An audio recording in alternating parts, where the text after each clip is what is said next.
জীবনের প্রতিটা দিনই যেন এক একটা যুদ্ধ। যতই সামনের দিকে এগোচ্ছি ততই জীবনযাপনগুলো আরও জটিল হয়ে যাচ্ছে।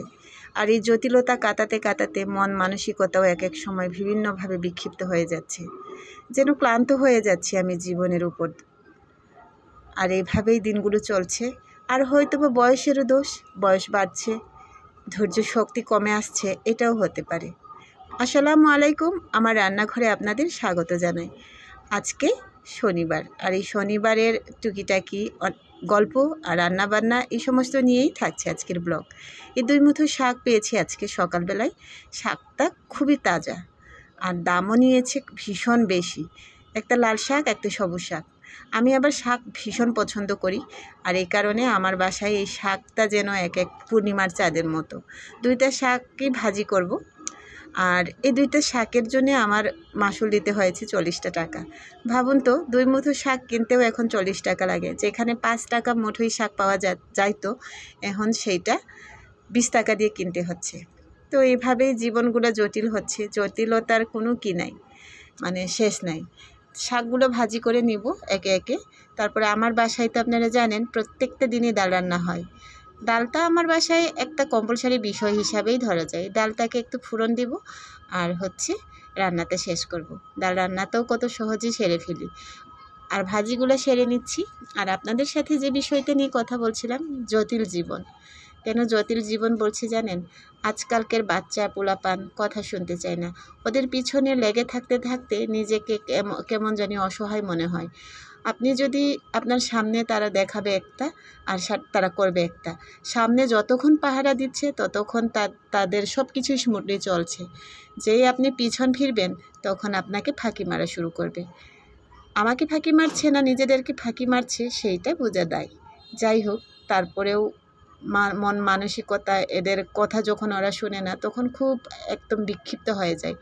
এমনিতেই মাইগ্রেনের ব্যথা আছে, ওদের সাথে যদি বেশি একটু কথা বলি বা ওদেরকে যদি কিছু একটা বেশি কী করি তাহলেই শুরু হয়ে যায় আমার মাইগ্রেনের সমস্যা। আজকে বহুদিন পর একটু গুলা রুটি বানাবো। তো সকালবেলায় রান্না করে দিয়েছি, হাজব্যান্ড চলে গেছে অফিসে, আর এটা আমাদের জন্য বানাচ্ছি। গুলা রুটি বানানো সহজ খুবই। আমি তো পানি দিয়ে লবণ একটু দিয়ে গলিয়ে তারপরে এই রুটিটা বানিয়ে ফেলি। আর এটা আমরা খাবো দিয়ে ডিম ভাজি দিয়ে। ডিম পোচ করে নিব 3 জনের জন্য 3টা, আর এই রুটি, ব্যাস এটাই আমাদের সকালের খাবার। আমরা খুবই সাধারণভাবে জীবনযাপন করার চেষ্টা করি। যতটুকু আছে যাটুকু আছে সেটা দিয়েই দিনগুলোকে টেনে নেওয়ার চেষ্টা করি। মধ্যবিত্ত পরিবারে বাস করি। মধ্যবিত্ত পরিবারে অনেক কিছু মেনটেন করতে হয়। যে আমার ক্ষেত্রে, আমার তো হাজব্যান্ডের চাকরির উপর নির্ভরশীল সংসার, এই কারণে আমার তা আরও কঠিন মনে হয়। নিজের যদি টুকিটাকি ইনকাম থাকতো তাহলে মনে হতো হাজব্যান্ডকে একটু সাহায্য করতে পারছি।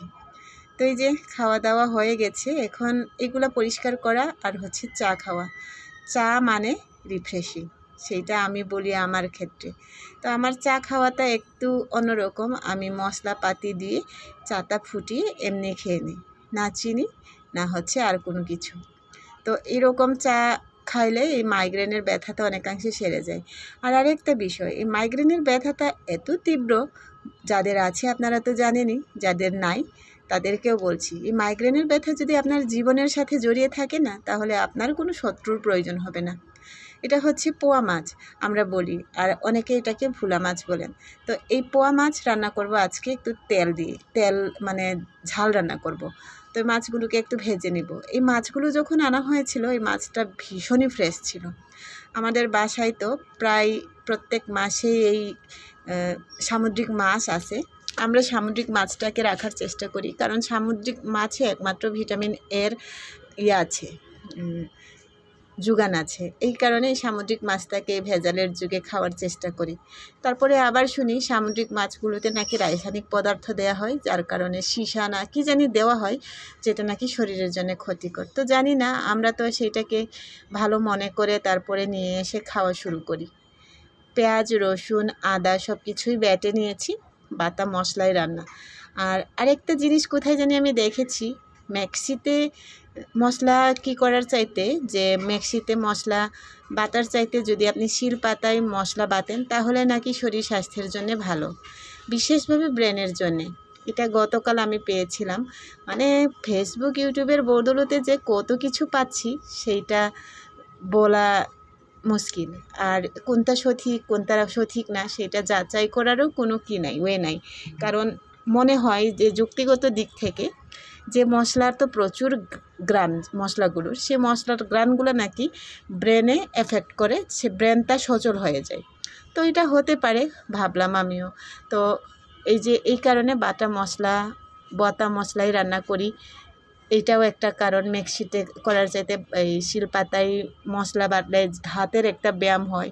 এমনি তো বাসায় বসে খাইতে এগুলা তো কিছুই করা হয় না, ব্যায়াম কোনো কিছুই হয় না।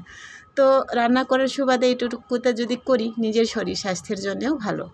গল্প করতে করতে আমার রান্নাটা প্রায় হয়ে গেছে। যেভাবে রান্না করলাম এজেজল মশলা সেগুলো দিয়েই রান্না করেছি। ভীষণ সুন্দর দেখতে হয়েছে, খাইতেও আশা করি ভালো হবে বলে আমার বিশ্বাস।